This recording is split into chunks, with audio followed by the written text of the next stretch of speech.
Hello and welcome back to Daily Buying Tips. I'm Dean Berman from Berman Buys. Today we're going to talk about why rentvesting can help first home buyers. For those who have never heard of the term rentvesting, you don't need to be alarmed.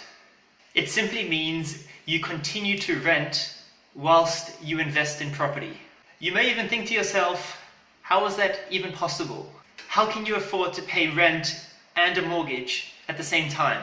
Funnily enough, it is actually possible. This strategy is ideally suited for those who are renting in prime locations but simply cannot afford to purchase in those same locations. So instead of waiting 5 or 10 years to purchase a property, you start to build a portfolio in the meantime whilst you continue to live and rent in an area that you really like.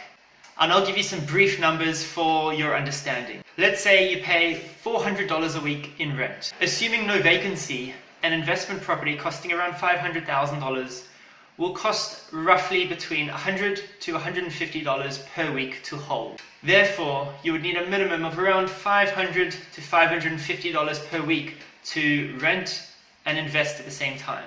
This, however, doesn't take into consideration living expenses such as food, travel, etc. On top of that, you would need a deposit, usually 10 to 20% of the purchase price, and there would also be stamp duty payable. One of the key benefits for implementing this idea is to purchase property in locations that will outperform where you actually currently live, whilst at the same time you're diversifying your investments and taking advantage of differing growth cycles around the country. Then, when you're ready to purchase your own place to live in, you can sell some or all of these investments or hold on to them and borrow against their value. Either way, this can be a great way to keep your current lifestyle and living standards whilst getting onto the property ladder for the first time.